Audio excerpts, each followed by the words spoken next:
What's up everyone and welcome back to the MMA Zone. Today, let's get started with UFC social media gets hacked with crypto scam. Last night, the UFC's official Instagram account was hacked and was posting crypto scams. The hackers posted a picture of the UFC logo with a crypto address with the following caption: UFC fans have been waiting and the moment is here. Get ready to own the legacy. Precision, strength, all in one coin. Hashtag UFC, hashtag unleash the fight.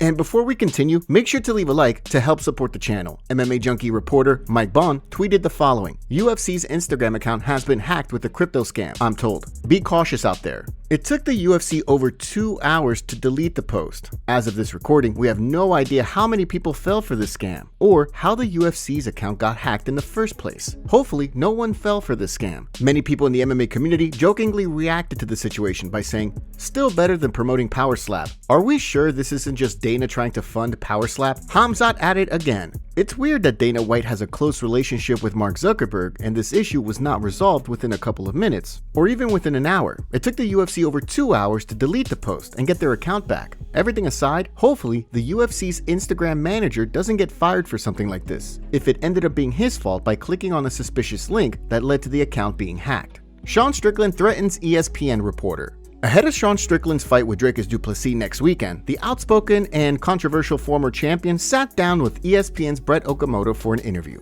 From the sounds of things, Strickland asked beforehand if he was allowed to bring his Before the interview got underway, Strickland took a video showing off his while threatening everyone. They said I can bring my so you better be real careful what you ask me now. Real careful. He uploaded the video to Instagram along with the caption, "I like to start all my interviews with a lighthearted threat. JK, we're all friends and everyone is safe." While Strickland has not shied away from criticizing the UFC in the past, he also took the opportunity to call out the PFL on Instagram this week, urging them to let Johnny Eblen go so he can sign with the UFC. After Patricio Pitbull's release earlier this month, it'll be interesting to see if other former Bellator fighters like Eblen start to part ways with the promotion as well. Late last night, Sean Strickland appeared on an MMA Junkie interview with Mike Bond and went off on Khamzat Chimaev. If you want to check out the interview, check the description. MMA Junkie and Mike Bond do amazing work. Here's a bit of what Strickland had to say to Khamzat. Anybody who fights that guy's gonna get a paycheck, dude. The Chechen. And he went on to criticize Khamzat Chimaev's win against Robert Whittaker, saying that Whittaker either shows up to fight as a superstar or, in his words, comes out as a can. And when Robert Whittaker fought Khamzat, Whittaker was a can. You went fought a guy who came out really flat and doesn't give a It's like, you know, like Rob is known to either be a superstar or a can, and he was a can. He was just met with too much oppression. And then Sean Strickland does what he does best, by absolutely going off on Khamzat for his history and crypto scam. Strickland went on to say that Khamzat is not a man. Check this out. You know, I mean, like, who is Maya, dude? You fled your country to go have a better life in Sweden. You go back because your family's you go back. You off with the same dictator who probably made your life a living hell. What do you guys think about all this? Do you want to see Khamzat and Strickland fight after UFC 312? Let us know down in the comment section below. Alexander Volkanovski and Ilia Topuria reveal huge news. Next weekend's UFC 312 card Down Under will play host to the UFC debut of Ilia Topuria's brother, Alexander Topuria. As it turns out, after Cody Haddon's withdrawal from the card, the UFC replaced Topuria's opponent with Colby Thickness, a longtime training partner of Alexander Volkanovski. According to Volk, Thickness has been a training partner of his for over 10 years now, and he's heading into his UFC debut with an undefeated record of 7-0. In a video shared on social media, the former champion spoke about the situation. What is happening, guys? So it's out. Colby Thickness is in the UFC, filling in for Cody Haddon, who unfortunately was injured, and fighting Topuria. Alexandre Topuria, Ilia Topuria's brother, and Colby Thickness, my main training partner. He's been my main training partner since he was like 16 years old. So a pretty cool story in itself, but very, very happy for Colby. There isn't a man alive that works harder than this kid. The heart he has, the discipline, the way he's so committed.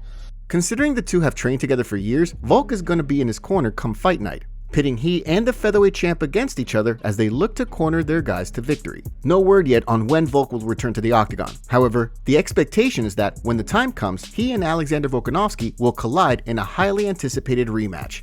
Daniel Cormier questions Israel Adesanya ahead of Nassourdine Imavov fight. As Israel Adesanya looks to get back in the win column in what will be his first non-title fight since 2019, Daniel Cormier isn't sure whether the last stylebender has the motivation he needs to make a push in the championship rounds. As he explained on Good Guy Bad Guy, against Gastelum, he was in the corner in the 5th round and he went, "I'll for this," and he was like mouthing to himself, "I'll for this, I'll for this." He didn't have the money at that rate that he has right now. He didn't have the zeros in the bank account. He didn't have the accolades. He did not have the notoriety. He'll find himself in that 4th to 5th round with Imavov this weekend and have to dig deep, knowing that nothing changes if he doesn't, right? Nothing changes. I don't think I could have went 25 minutes without knowing that there was a shiny gold belt waiting on the end of that, because it's hard to pull that dog out of you whenever you don't get that thing that means so much when the night's over. On top of the fact that Izzy won't be fighting for a title, with a win, he may not even be next in line for a crack at the title. Given his recent win over Robert Whittaker, Khamzat Chimaev is expected to fight the winner of next weekend's DDP Strickland fight. Regardless of what Cormier thinks, Nassourdine Imavov is preparing to fight the best version of the former champion. During his media day appearance on Wednesday, he explained through a translator, "I don't think he's getting older. If you look at his fight against DDP, he was doing very well. In my opinion, he was winning the fight before the submission. So I think he's going to come very focused, very hungry." During his media day appearance, Izzy spoke about the fight and what it means for his legacy at this stage of his career. Yeah, I feel like the guy, like the old dog, and then there's the young guys coming up trying to, prove themselves. So it's my job to send them back down and let them know, still here. I feel honestly, God forbid, like if I lose my next 10 fights, it wouldn't affect my legacy. So I put pressure on myself. Don't get me wrong, when it's time, I'll put pressure on myself, but if he doesn't feel the pressure, good for him. Ahead of the fight, Izzy was joined in Saudi Arabia by Francis Ngannou, who pulled up to support his longtime friend. However, given his relationship with the UFC, it's unclear whether he'll attend the fight. Executive predicts UFC will sign with Amazon or Netflix. While the UFC's been with ESPN for years now, the promotion is in the middle of figuring out its next media rights deal. Right now, TKO is in the middle of its exclusive negotiating window with ESPN's parent company, Disney. And although many have predicted that the UFC will wind up staying with ESPN, David Levy, the former head of Turner Sports, believes that the UFC will wind up signing a deal with Amazon or Netflix. Right now, the UFC is looking to get more than $1 billion per year via their new broadcasting deal. And from the sounds of things, it might not be possible for Disney to keep the UFC under contract. Sports Business Journal quoted Levy as saying, "ESPN loves the brand and has done wonders for that brand. The price may be just too high. I think it ends up on a streamer. I'm not sure it's Amazon. It could be Netflix. Netflix has a relationship already with TKO in their WWE deal. Would it be a double hit with the UFC? I don't know if ESPN is coming up with $1 billion." Another anonymous media consultant quoted in the article suggested that the UFC could wind up taking a page out of the WWE's book and splitting media rights between TV and a streaming service like Netflix. With the UFC's exclusive negotiating period with Disney underway, it's only a matter of time before we get an update. Sean O'Malley's coach says Merab vs. Umar was closer than what people think. Merab Dvalishvili's UFC 311 co-main event scrap with Umar Nurmagomedov saw the champion retain his title. But the way Sean O'Malley's coach Tim Welch sees things, the fight was actually closer than people think. During an interview with James Lynch for the Homa Fight YouTube channel this week, Welch spoke about the fight and the champion's ridiculous gas tank. Make sure to check out James Lynch for his amazing interviews and coverage of the UFC. Umar did a good job. That fight was a lot closer than people think. They think that Merab really took the fight away and he really beat up Umar. But if you watch that fight without the antics that Merab does, I'm like, it's a really close fight. That fight could have gone either way, but it just shows you how actually good Merab is taking out a Nurmagomedov, an undefeated one. And he had injuries during the fight camp. He's a little machine, and he's a severe problem for everyone.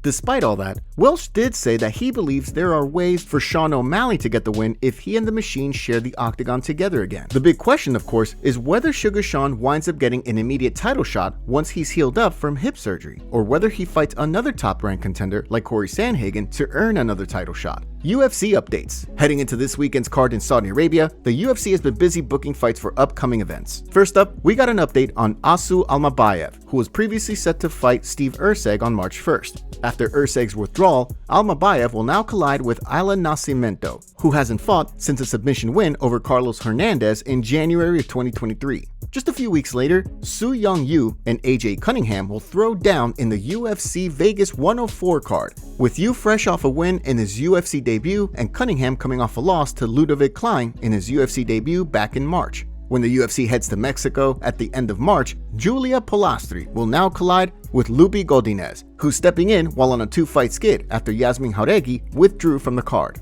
Looking ahead at the UFC Vegas 105 card on April 5th, Vanessa Demopoulos is reportedly set to collide with Talita Alencar, while Loma Lukbunmi and Ariane Carnelosi throw down in a strawweight showdown. Demopoulos will be looking to get back in the win column after a submission loss back in September, while on the flip side, Alencar will be looking to bounce back from a loss to Stephanie Luciano back in August.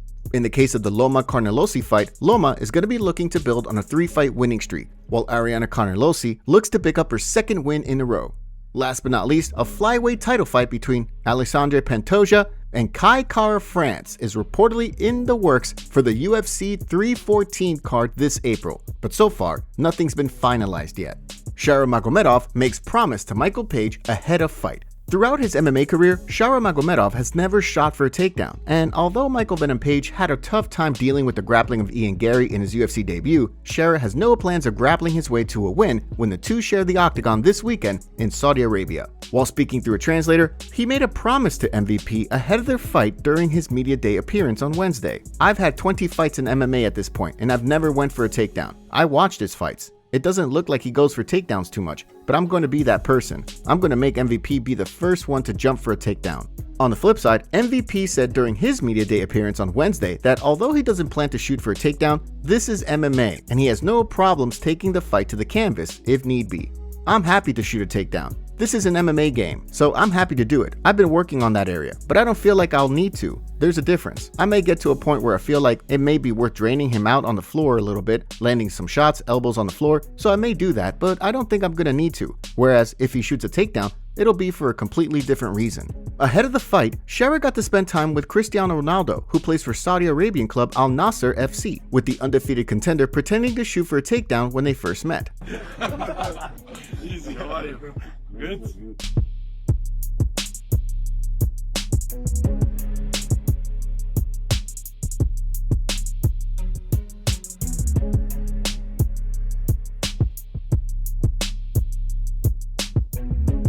With Shara Bullet looking to build on a highlight reel knockout and MVP looking to bounce back from a loss to Ian Gary, the fight seems poised to deliver fireworks. Concerns rise for Shara having staph infection? Well, here we go again. We all know that every fight week, someone is always under a microscope with some sort of mark on their body, and the MMA community blows it out of proportion. But you can't deny there could be some validity here. And before we continue, we have a favor to ask. Help us reach 200,000 subscribers on MMA Zone by subscribing and turning on notifications for daily MMA content. Seriously, we rarely miss a day. It looks like concerns are rising for Sharaputdin Magomedov having a staph infection before his fight against Michael Page this weekend, which is the co-main event for the UFC Saudi Arabia card. A picture started to circulate of Shara in his UFC gear at Media Day, and people are speculating that he has a staph infection on his leg. You can see a wound below his kneecap in the tibia bone that looks like it's either healing or becoming infected. People are pointing out that it looks exactly like a staph infection. Here's a side-by-side image of a staph infection from a doctor compared to what we see on Shara's tibia bone. Many people in the MMA community are convinced it's staph. We're not saying the fight will be off or whether he'll pull out, but if it is a staph infection, Shara will be on antibiotics, and this could hinder his performance and stamina. This will definitely affect his kicks during the fight as well. Do you think Shara is currently dealing with a staph infection? Or is the MMA community once again blowing it out of proportion? Let us know down in the comment section below.